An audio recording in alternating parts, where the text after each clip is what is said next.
to our noon discussion on the film Seven. Anybody want to start with any particular character? John Doe. John Doe. All right. So, I guess first, just what did you observe as interesting behavior? I mean, John Doe in himself was, as they saw the movie, like the guy was very meticulous, very obsessed with kind of carrying out this thing when they were going through his layer, I can't think of the right word, but they were finding like the thousands of like photographs of like this person following him for like a long period of time, like really obsessed with each of his targets, specifically really meticulously doing it. And because of all that, I think it's pretty clear there's at least some sort of form of obsession going on with this. Because otherwise, why would you follow these people, the same people, for so many years, as opposed to just quickly acting out, as a lot of other things like this would happen? Definitely incredibly premeditated. And I mean, part of that may have something to do with his overall plan versus serial killing without the legacy part. Certainly, he's wanting to make a point and wants to go down in history, known as John Doe, or whatever it is that he did. What else? Any other behaviors we recognize that we thought were clinically interesting?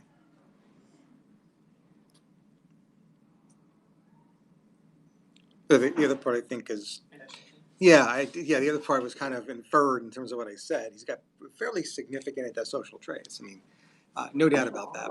Blatant disregard for and violation of others' rights, right? So that describes who John Doe is. John Doe fits the general criteria of the antisocial personality disorder. So if he were here now, what would we want to ask him to maybe validate or verify that diagnosis? At what age would you say this kind of began? If you had a history of conduct disorder before age 15, that would kind of help us lead towards that diagnosis. Exactly right. And what if he says no? And it's reliable. So I mean, he has reasons to lie. We shouldn't really take him as a reliable historian. But let's say that the answer is no. What then? Did anything significant happen in your life before this happened? Or any stressors? Yeah, I think we would definitely wrap this up in the context of your routine psychiatric evaluation to see if the behaviors we're identifying are the result of an underlying mental disorder, but be prepared that they may not be. Right? They may not be. Right? And that certainly might be the path we're going down if we investigate the evidence of conduct prior to the age of 15 and find that there isn't any. So that's a consideration here.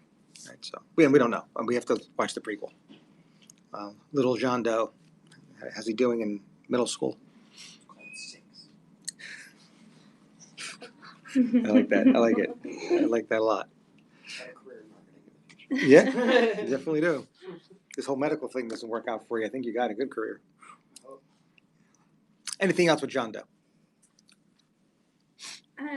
What do we think is his motivation for doing this? Because I'm wondering if antisocial personality is not to blame for this, then is it some sort of underlying delusion, like this will make him closer to God?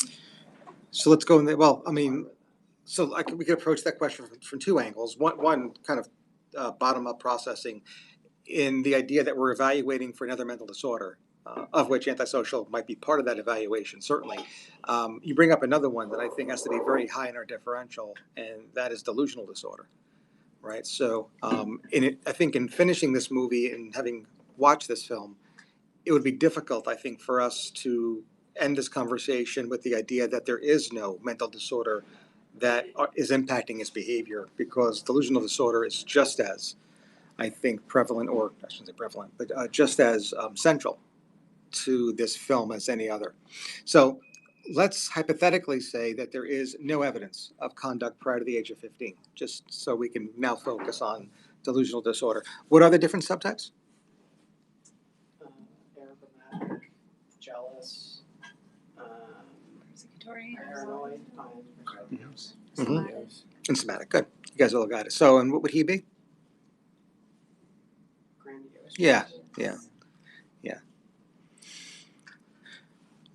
So again, what I now need to know is in explaining his behavior that we've observed, that is the antisocial traits, if we're not going to call it a personality disorder,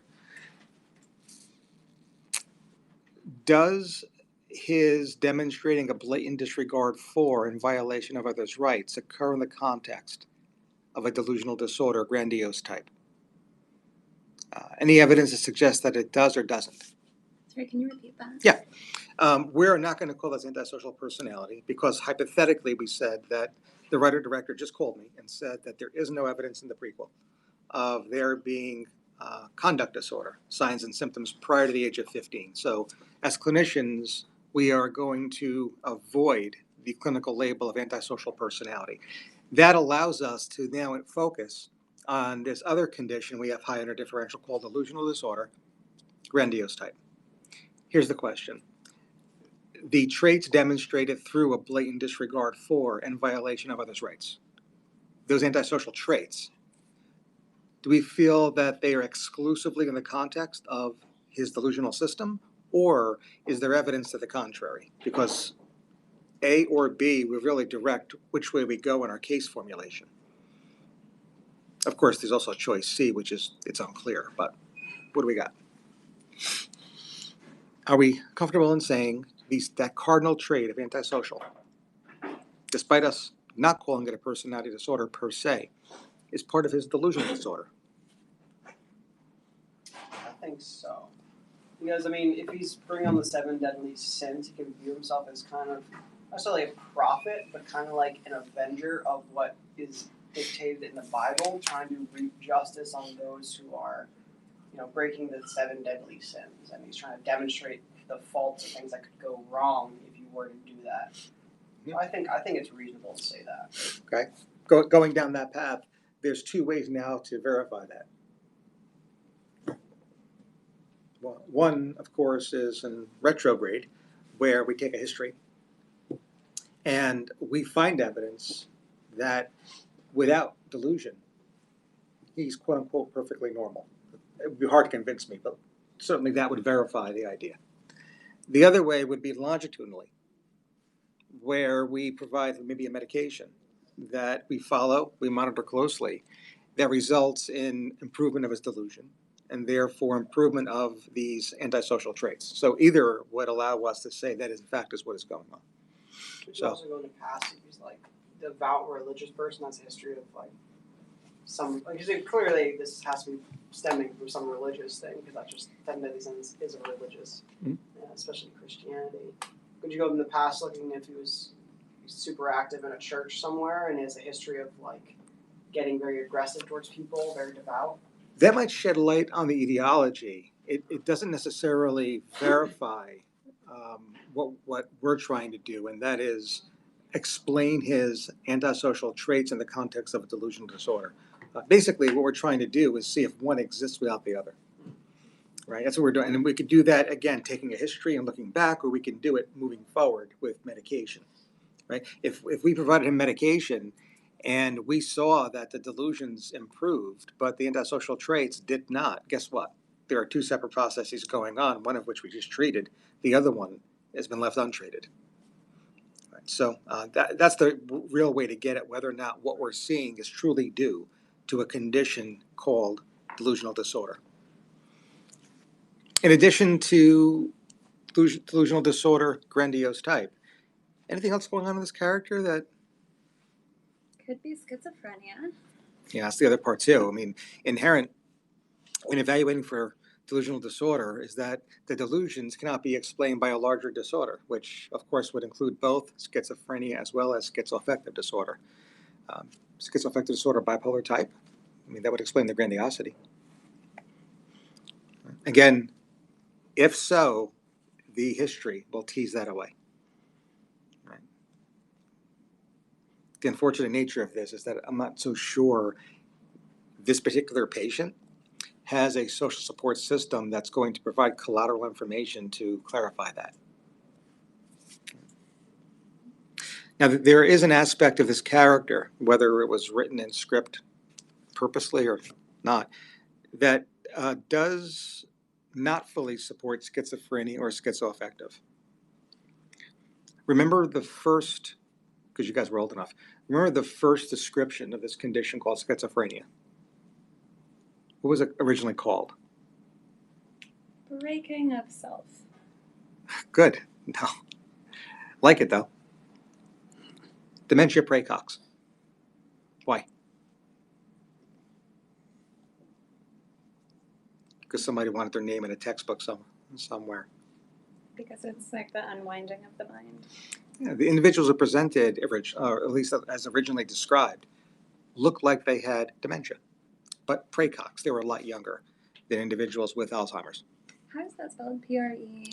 Oh, wow, you're going to catch me because there's multiple vowels in this. I think it's EACOX. Look right. C-A-O-X? Try that. Let me Google it. We'll get it. That'll come up. Raecox. Yeah, I think I just reversed the A and the E. I would have gotten it right in a multiple choice test. You could tell it. You could tell a doctor by the way they Really spell. what matters, though. Was there a memory physically impaired, or was it just more like Executive functioning. Yeah, it was executive functioning. Of course, there are cognitive deficits, right? That could include memory, concentration, and attention. Yeah. I mean, the stimulus filter, the nucleus accumbens, is certainly the focus of schizophrenia research with regard to sustaining attention as well. So, dementia praecox. This character does not demonstrate any deficit in executive functioning, right? He's a planner. So it kind of goes against schizophrenia and schizoaffective, Unless unless, he has an accomplice. Which we have no evidence of. not bad. Jane Doe, like it. That's just crazy. What else we got? We'll talk about that later, by the way. That's cab fare. That's cab fare fodder. Anything else on this character? Any of the characters here that you find interesting? You're not allowed to say no. What next character do you want to provide analysis for? The wife. Tracy? Yeah. What have you identified here? Hmm? What do you have identified? I mean, she's pregnant and doesn't want to tell her husband because she thinks she's in a bad. I don't want to raise my kid here. I don't know. It just seems like that to me shows some sort of stress in the marriage itself. It's kind of like something coming out. It's like, oh, is it really? If you really like wanted to raise a kid, it wouldn't really matter where you are. Like, yeah, it's a city. I know it's not great, but. So what's the real reason why she doesn't want to raise a kid in the city? She doesn't want to have a kid with him. That's all I I read. think that's part of it. Yeah. And the other part is that she doesn't want to be in the city. That's In also- this, yeah. I mean, he clearly forces her to move here. So she's using it as kind of revenge against the husband. Well, revenge. I just think she has a state of learned helplessness. I don't know how Well, I mean, pre-contemplative she revenge, is. like, as in, like, not telling him about it, like, debating on maybe not keeping it. Mhm. I'm saying that would be more like I'll show you. Learned helplessness. I'm not so sure she feels as if she's in control of her life and her situation. Yeah, I think she might be depressed. And learned helplessness connects with that. I'm not saying that I'm picking up, or of course she has to be depressed. It's not that easy. But if we're painting this, let me just ask you, what is this scenario called learned helplessness, right? That's Bandora's work. No. Loosely, yeah. Think depression. So learned helplessness was a psychosocial theory of the etiology of depression. So again, etiology, biopsychosocial. Certainly, social theory is the idea that the organism is met with a fate that they have no control over. That is, there's an external locus of control. And this was something initially shown in rats, where there was an experimental group that was able to, when provided a mild electrical stimulus in their cage, press a lever to have that stimulus stop. there was the control group in which there was no relationship between the lever and the stimulus. Sometimes when you pressed the lever, it stopped. Sometimes when you did it, the electrical stimulus continued. Sometimes without pressing, it stopped, and sometimes it continued. The rats had no control over their immediate environment. Those rats in that control group became very depressed and died. The rats with the same exact electrical stimulus who exerted control over their environment and therefore were able to control the electrical shock were perfectly fine. They had babies. Yeah. And this was something that we see and certainly we're able to translate with regard to humans as well, with this idea of learned helplessness providing a risk factor, specifically a social risk factor for major depressive disorder and other mental disorders. I'm just wondering how much Tracy truly feels in control of her environment, of her life. Because it's fairly well established that she had zero say in this family ending up where they did. Matter of fact, there was even a comment with regard to, upon Somerset's visit, with that train going by, how quick and impulsive Mills was to buy this apartment, and that if he had just had waited a few minutes, he would have heard the train. But they were in and out of that apartment so fast of him snatching it up that they didn't even hear the train go by. So it wasn't until they moved in that they realized they were so close to the L or the train. So he's impulsive and she's helpless. It's also interesting that she confides in his partner about the pregnancy that she has not told his partner, her husband, about. That seems like a strange dynamic. Yeah. That's why she became one of the sins. Mm-hmm. It is very, very strange. There was a little bit of foreshadowing to that when she calls him and asks for Somerset. It's for you. My wife wants to invite you for dinner. There's a conversation that goes on. So she invites him without talking to her husband about it first. I mean, who knows the relationship between these two detectives? They might be incredibly at odds at work. Who knew? She didn't. But she invited, and the way she invited him, she calls her husband, hand him over the phone so she can invite him to dinner without even talking to her husband about who she's bringing back or he's having to bring back with him. So there's some foreshadowing there. And that might go a little bit beyond learned hopelessness, maybe a form of coping with that hopelessness. I also thought that was strange, but then trying to understand from her perspective, I think she was sort of worried about telling her husband first because it is his child, and I think she kind of wanted to have her decision in mind before telling him. Whether that's a good thing or bad thing or fair or not is not what I'm talking about, but there wasn't really evidence of her personal social support in the movie, so I don't really know what that is. So then I was kind of are they just trying to show her, trying to get some outside opinion, and here's just the available character without introducing all these other characters in the movie? But I think it was something else.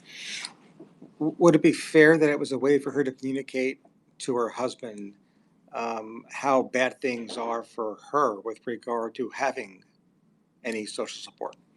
That it's so bad for me, look what I have to do. But clearly there's nobody around for her. Mm-hmm. There isn't. I mean, yeah. and I would go so far as to think that where they moved from, that was not the case. Yeah. That he ripped that from her. Now the social support, I don't see her calling her family either. I mean, the family obviously has a telephone. Would have been interesting to write in the script no phone, because this is before cell phones too, I think. Right. So that would be interesting because then the discussion would be, does she even really have access to support via phone? Stockholm syndrome. But I think she did communicate to her husband that you put me in a situation where I have nothing, and the only person I have is a stranger who I'm confiding in. And whether right or wrong, I think that's the message.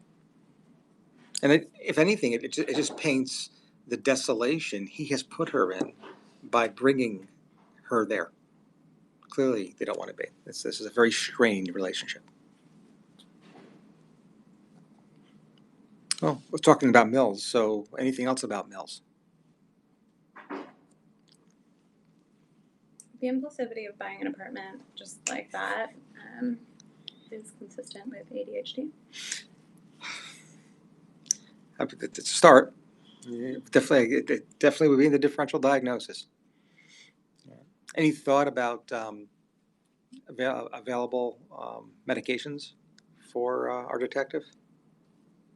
Stimulants? Yeah, so stimulants certainly would be on the table. Stimulants, generally speaking, are more effective than non-stimulants. And while Ritalin is more effective in children,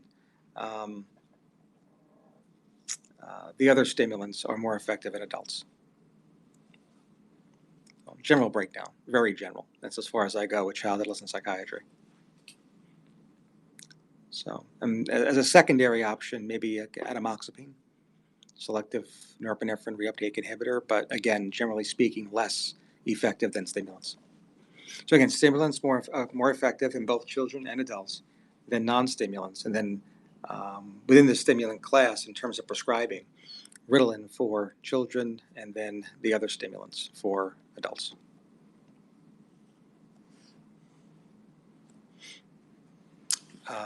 Any evidence that he's being prescribed anything? I mean, he's still quite impulsive. Not sure the ending would have occurred if he had been treated. Imagine that. If he had seen you and you prescribed, he would have never pulled that trigger.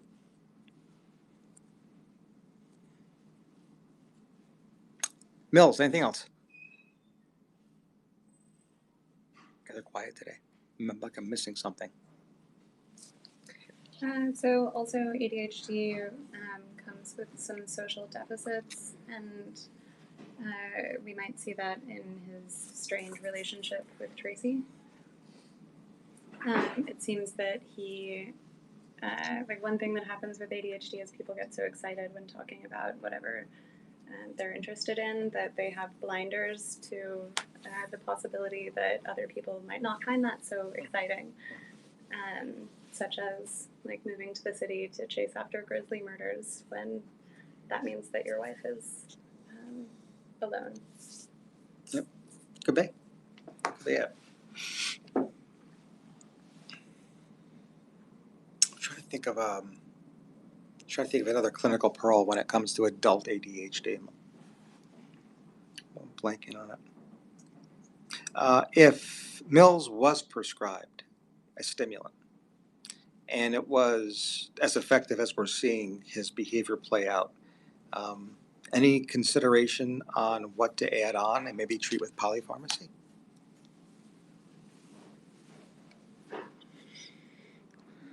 So if a stimulant didn't work, then I wonder if you would want to also administer